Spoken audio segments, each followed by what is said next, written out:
नमस्कार दोस्तों, हमारे बीच आकाश जी हैं, झारखंड से आते हैं। यहाँ पर दिल्ली में राष्ट्रीय युवा सांसद महोत्सव दिल्ली में चल रहा है, जहाँ पर इन्होंने पार्टिसिपेशन किया। क्या लगा आपको, क्या विचारधारा आपकी है कि इस तरह से जो प्रोग्राम हो रहे हैं, आप दिल्ली में आए, वहाँ से क्या लगा आपको? जैसे कि इस प्रोग्राम का मेन उद्देश्य होता है कि जितने भी बच्चे हैं, चाहे वो डिस्ट्रिक्ट हो या कोई भी जिला से आता हो, यहाँ पे राष्ट्रीय स्तर पर अपने राज्य का प्रतिनिधित्व करें। ऐसा मौका सभी को मिलना चाहिए। जहाँ तक मेरा बात है कि मैंने अपने स्कूल से लेकर कॉलेज से लेकर वहाँ से सिलेक्शन होते हैं, काफ़ी लंबा प्रोसेस था। बट जब मैं यहाँ पे आया तो मुझे ऐसा रोमांच का अनुभव हुआ, ऐसा एक्सपीरियंस मैं अपनी लाइफ में कभी नहीं भूल सकता हूँ। यहाँ पे नए नए दोस्त बन रहे हैं, पूरा भारत के लोगों से मिल रहा हूँ, काफ़ी अच्छा था। तो क्या लग रहा है आपको, भारतवर्ष तरक्कियों की ओर है? बिल्कुल, भारतवर्ष तरक्की की राह पर है, बट कुछ ऐसे कमी है जिस पर दूर करने की आवश्यकता है। परंतु हाँ, कह सकते हैं कि भारत अच्छी रास्ते पर। 2047 जो 100वां हमारा जो आज़ादी का काल होगा, प्रधानमंत्री मोदी जी ने जो सपना संजोया है कि हम उस टाइम भारत को विश्व गुरु बना के छोड़ेंगे, तो क्या लगता है आपको? बिल्कुल, एक कोई भी लक्ष्य का निर्धारण करना सबसे महत्वपूर्ण होता है। जहाँ तक प्रधानमंत्री ने निर्णय ले लिया कि 2047 तक एक विकसित भारत का निर्माण करना है, तो उसका सबसे मेन कार्य होता है हम युवाओं का। अगर हम युवा ठान लें कि हमें भारत को बनाना है विकसित, तो युवा भारत को विकसित बना सकता है। बस आवश्यकता है कि देश के प्रति वो समर्पण, वो जुनून, वो लगन के प्रति काम। बहुत अच्छी बात है। आपकी क्वालिफिकेशन क्या है? मैं अभी BA इकोनॉमिक्स ऑनर्स से पढ़ाई कर रहा हूँ। Very good. इसी तरह आप फ्रिक्वेंटली बोल पा रहे हैं और बेझिझक बोल पा रहे हैं, और दिल्ली में आपकी और जो अंदर की जो हेजिटेशन थी वो भी खत्म हो गई, काफ़ी दूर हो चुका है। ऐसा मौका सभी को मिलना चाहिए, तभी वो राष्ट्रीय स्तर पर अपने राज्य का प्रतिनिधित्व कर सकता है। मैंने अपने डिजिटल इंडिया बनाने की जो प्रधानमंत्री जी की सोच है, वो आपके द्वारा ही पूरी होगी। बिल्कुल, और डिजिटल इंडिया तभी साकार होगा जब युवा डिजिटल का एक अच्छे से सदुपयोग करें। तो आकाश जी, बहुत बहुत धन्यवाद। इसी तरह देश को आगे बढ़ाते रहें, आप सभी का सहयोग चाहिए। Thank you very much. नमस्कार दोस्तों, दिल्ली में राष्ट्रीय युवा सांसद महोत्सव चल रहा है, जिसमें हमारे साथ जो हैं सुधांशु रघुवंशी जी जुड़ चुके हैं। आज इन्होंने उस उत्सव का भरपूर फ़ायदा उठाया, वहाँ इन्होंने बहुत अच्छा सीखा।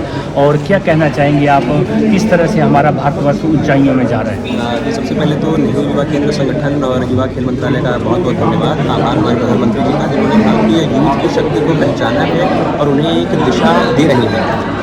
इस बार 5वां संस्करण था राष्ट्रीय युवा संसद महोत्सव का, और मैं पहली बार यहाँ पे आया हूँ। मैंने दिल्ली राज्य को रिप्रेजेंट किया, मैंने अपना स्पीच भी वहाँ पे दिया था। कुल मिलाकर एक सर्वांगीण विकास के लिए जो माहौल बना हुआ है देश में, जिससे भारतीय युवा लाभान्वित हो रहा है और भारत को निश्चित रूप से एक ऐसे सशक्त दिशा मिल जा रहा है जिससे हमारा भारत 2047 में विकसित राष्ट्र बन जाएगा। तो जो 2047 का प्रधानमंत्री मोदी जी का जो विजन और मिशन है, उसके लिए आपकी भागीदारी जो 100% है। युवाओं की भागीदारी बहुत ज़रूरी है, तभी हम भारत को विकसित भारत और डिजिटल इंडिया बना पाएंगे। और विश्व गुरु तो हम पहले थे ही, लेकिन जो एक जिसमें स्टैंप लगती है विश्व गुरु की, मोदी जी के द्वारा ही लगेगी और लग रही है। G20 इसका एक उदाहरण है, राम मंदिर का निर्माण उसका उदाहरण है। तो आप उत्तर प्रदेश से आते हैं। उत्तर प्रदेश में योगी जी वहाँ पर विराजमान हैं और उन्होंने काफ़ी सुधार किया है, और उन्हीं के डर से जो है पूरे राज्य जो है वहाँ भी सुधार हो रहा है। क्या कहना चाहेंगे आप योगी जी के बारे में? योगी जी मतलब एक अच्छे मुख्यमंत्री हैं और उनका प्रशासन पर काफ़ी पकड़ है। जो प्रशासन हमने पिछले कालांतर नहीं देखा था, वो पिछले उनके 2 साल के 2 कार्यकाल में हमने देख लिया है। इसलिए बहुत बहुत धन्यवाद और साधुवाद के पात्र हैं हमारे आदरणीय मुख्यमंत्री योगी आदित्यनाथ जी। साथ ही वही राम मंदिर की बात, तो फिर राम मंदिर का बनना एक ऐतिहासिक कदम है। राम मंदिर के साथ साथ राम नीति, जो राजनीति का संकल्प था, वो राम नीति पर प्रदर्शन होता हुआ दिखाई दे रहा है। और राम राज्य की संकल्पना जो गांधी की है, हमारे राष्ट्रपिता ने की थी, दैहिक भौतिकता पा राम राज्य नहीं का व्यापा, अल्प मृत्यु नहीं का नीरा, सब सुंदर सब योग शरीरा। तो इस प्रकार जो अवधारणा है वो हमारी युवा में कहीं कहीं प्रसारित हो और ऐसा हमारा देश बने, ये विजन लेकर के जो मोदी जी चल रहे हैं, जो भाजपा चल रही है, वो हमको काफ़ी अच्छी लग रही है और उसमें अपना सहभागिता देना चाह रहे हैं, निश्चित रूप से देना चाह रहे हैं। तो सुधांशु जी, आपकी जो स्पीच है ना, बहुत बढ़िया है। मैं बहुत इंटरव्यू कर चुका हूँ, लेकिन जिस तरह से आप फ्रिक्वेंटली अपनी बात रख रहे हैं और मजबूती के साथ, दावेदारी के साथ, पर अच्छा लग रहा है कि मोदी जी का सपना जो है विकसित भारत बनाने का पूरा होता हुआ नजर आ रहा है आप युवाओं के माध्यम से। तो थैंक यू वेरी मच, बहुत बहुत धन्यवाद आपका। Thank you. हमारे साथ मल्लिका पठानिया जी भी जुड़ चुकी हैं, सोलन डिस्ट्रिक्ट हिमाचल प्रदेश से आती हैं, और यहाँ दिल्ली में जो राष्ट्रीय युवा सांसद महोत्सव 2024 चल रहा है, क्या कहना चाहेंगी आप? ठाकुर जी से मिली, हिमाचल के प्राइड है वो। दिल्ली में जो उनका प्रेजेंस है बहुत बढ़िया, उनकी स्पीच, उनका बोलने का तरीका, समझाने का तरीका। तो क्या कहना चाहेंगे, आपको क्या अच्छा लगा यहाँ पे? बिल्कुल, जो भी आपने बोला बिल्कुल सही है। आज भी उन्होंने जो हमारे साथ यूथ के साथ इंटरैक्ट किया तो उनकी जो सब्जेक्ट मैटर की नॉलेज है वो काफ़ी डीप है। इतने नॉलेजेबल नेता को सामने देख के जो आपके साथ सीधे इंटरैक्ट कर रहा है तो युवा डेफिनेटली प्रेरित होता है उसको देख के। उन्होंने हमारे साथ बैठ के लंच भी किया, युवाओं को राजनीतिक कार्यों में हिस्सा लेने के लिए प्रेरित किया। जैसे कि उन्होंने बोला कि आप इलेक्शन में खड़े हों, अपना वोट का पूरा अच्छे तरीके से इस्तेमाल करें। और उन्होंने हमें बताया कि पिछले कुछ सालों में भारत ने किस तरीके से तेज़ गति के साथ अपना विकास किया। उन्होंने बिल्कुल फिर ऐसा हमें कंपैरिजन करके दिखाया कि पहले प्रोग्रेस कितना स्लो उस पर था एंड अब वो कितना ज़्यादा फास्ट अप हो चुका है। ऑनरेबल स्पीकर ओम बिरला जी भी वहाँ पर थे, तो उन दोनों की प्रेजेंस ने डेफिनेटली, हम सारे वहाँ पर 87-95 पार्टिसिपेंट्स थे, बहुत ज़्यादा प्रेरित हुए हैं उनकी बातों को सुन के। और उन्होंने हमें पूरे राजनीतिक चीज़ों के बारे में जानकारी दी कि किस तरीके से काम किया जाता है और हम अपना एज ए युवा कैसे उसमें कंट्रीब्यूशन दे सकते हैं। हिमाचल की राजनीति है, उस राजनीति से अब दिल्ली की राजनीति आपको कैसी नज़र आ रही है, कितना डिफरेंस है? दिल्ली की उसमें मेरे को ये लगा कि काफ़ी ब्रॉडर पर्सपेक्टिव को कवर किया जा रहा है, आगे लॉन्ग टर्म की सोची जा रही है और सिर्फ डोमेस्टिक नहीं, इंडिजिनस नहीं, इंटरनेशनल लेवल पर भी बात जा रही है। तो वो चीज़ मुझे, वो ब्रॉडर पर्सपेक्टिव मुझे काफ़ी सही लगा। जो मोदी जी का विजन है 2047 में जो है भारत को ऊंचाइयों पे ले जाना, विश्व गुरु तो हम थे ही, लेकिन और मजबूती के साथ हम विश्व गुरु की तरफ बढ़ रहे हैं। G20 इसका उदाहरण है। तो G20 होने से कैसा लगा? G20 होने के बाद लोगों के मन में जो भारत की अंडरस्टैंडिंग थी उसके बारे में बिल्कुल एक पूरा चेंज पर्सपेक्टिव हमें देखने को मिलता है। भारत स्टार्टिंग से ही वसुधैव कुटुंबकम की बात करता है, वन अर्थ वन फैमिली, लेकिन G20 होने के बाद उस पर्सपेक्टिव को एक ग्लोबल स्टेज मिला है जिससे दुनिया का हर एक देश जो है वो वसुधैव कुटुंबकम की बात कर रहा है। सारे मानने लगे हैं कि हम अपने इंडिपेंडेंटली हम अपने प्रोग्रेस पर ध्यान नहीं दे सकते, हमें सारी कंट्रीज़ को इकट्ठा मिलकर एक सशक्त फ्यूचर की तरफ देखना होगा, जैसे कि एक परिवार में होता है। हम ये नहीं कर सकते कि ये हमारा देश है, ये तुम्हारा देश है, ये हमारी एक पृथ्वी है और उसके एक उज्जवल भविष्य के लिए हम सबको हाथों में हाथ लेके चलना होगा। और वही G20 का भी थीम था, इस यूथ पार्लियामेंट का भी सबसे मेन थीम था, उसमें विश्व गुरु और विश्व मित्र बनने की राह पर भारत बहुत आगे पहुंच पाया और आशा करती हूँ कि आगे आने वाले सालों में और भी ऊंचा बनेगा। बहुत अच्छे तरीके से आप अपनी विचारधारा दे रहे हैं आम जनता के लिए, क्योंकि इस माध्यम से आपके विचार आम जनता में जाएंगे, बहुत अच्छी बात है। तो 2024 का इलेक्शन किस रूप से आप देखना पसंद करेंगे? तीसरी बार हमारे यशस्वी प्रधानमंत्री मोदी जी शपथ ले रहे हैं, आपको विश्वास है कि उनके कार्यों को लेकर तीसरी बार प्रधानमंत्री बनना चाहिए? पिछले कुछ सालों में कितनी तेज़ गति से हमारे देश में काम हुआ है, वो सारे डेटा को ध्यान में रखते हुए मुझे डेफिनेटली लगता है कि मोदी जी फिर से रिपीट करेंगे और अच्छा ही है कि देश और भी तेज़ी गति से बढ़ेगा। 5वीं सबसे बड़ी अर्थव्यवस्था से अब वो तीसरी सबसे बड़ी अर्थव्यवस्था बनने की कगार पर है और उसके लिए एक पावरफुल लीडरशिप की बहुत ज़्यादा रिक्वायरमेंट है। बिकॉज अगर स्लॉपी लीडरशिप होगा तो अब जो सारा यूथ का पोटेंशियल है वो एक अच्छे तरीके से एक डायरेक्शन में चैनलाइज नहीं हो पाएगा। बट वहीं पर अगर एक स्ट्रॉन्ग लीडरशिप होगा तो एक पाथ मिलेगा हमें क्लियर कि कौन सी चीज़ें अचीव करते हुए हमें अल्टीमेटली विश्व गुरु और विश्व मित्र की पद्धति को हासिल करना है। अनुराग ठाकुर जी से मिली तो क्या आपके लिए कोई हिमाचल के लिए उन्होंने स्पेशल कुछ कहा हो?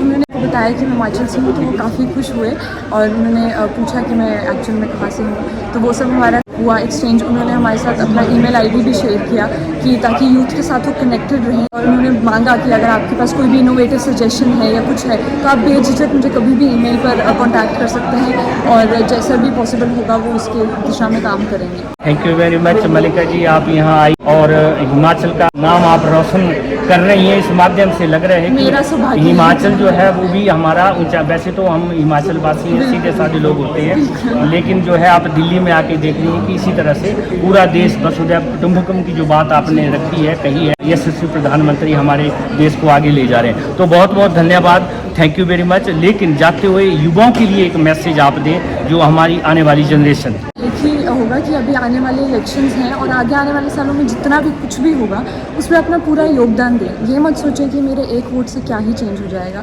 आप जाएं, आगे बढ़ें, पूरा 100% वोटर टर्नआउट लेकर आएँ। पता चलना चाहिए कि सबसे ज़्यादा युवा वोटर थे। मैं इस बार अपना 2024 के इलेक्शंस में I will be casting my first vote तो वैसे ही मैं जानती हूँ कि बहुत ज़्यादा युवा ऐसे होंगे जिनका वोट सबसे पहले होगा।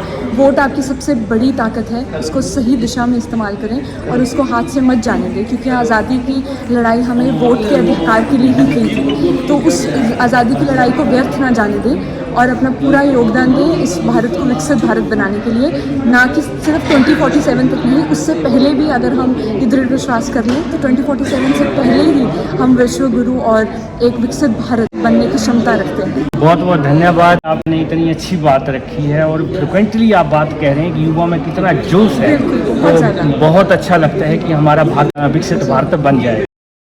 हमारे साथ महाराष्ट्र से पराजिता भी जुड़ चुकी है। राष्ट्रीय युवा सांस्कृतिक महोत्सव 2024 यहाँ दिल्ली में रन कर रहा है। पूरे भारतवर्ष से बच्चे जो हैं वो यहाँ पर उन्होंने अपनी उपस्थिति दी। माननीय अनुराग ठाकुर जी और बहुत से नेताओं के साथ, ओम बिरला जी के साथ, और बहुत सी बातें उभर के आई हैं। तो ये हमारी युवा पीढ़ी है, बच्चे अपना विचार रख रहे हैं कि कैसे विकसित भारत बनाना है। क्या कहना चाहेंगी आप? National youth parliament youth ministry of youth affairs conduct कर रही है। ये बहुत ही बड़ा प्लेटफॉर्म हर एक ग्राउंड लेवल के विलेजेस के लिए, डिस्ट्रिक्ट के लिए, जो भी मतलब हर एक स्टेट में जो ग्रास लेवल रूट के जो यूथ्स है उनके लिए बहुत ही ज़्यादा बड़ा प्लेटफॉर्म है। और उस वजह से मुझे लग रहा है कि हर एक युवा जो चाहता है कि संसद उनकी कहीं मंजिल है, तो कहीं ना कहीं यहाँ से शुरू हो सकता है वो सफ़र। आज उनके लिए बहुत बड़ी अपॉर्चुनिटी है कि इतने बड़े ऐतिहासिक भवन में आपको जाकर स्पीच देने की अपॉर्चुनिटी मिलती है, तो उसे गोल्डन अपॉर्चुनिटी आप बना सकते हैं। इसी के साथ साथ इस प्रोग्राम के माध्यम से हमें पार्लियामेंट की बहुत सारी चीज़ें दिखाई गई जो यूजुअली आजकल पब्लिक के लिए थोड़ा सा कठिन है, जिसकी वजह से हमें बहुत सारी चीज़ों की अवेयरनेस भी हुई। किस तरह से हमारा देश जो है विकसित भारत बनने की अग्रसर है। हाँ। G20 की अध्यक्षता भी हमने की है।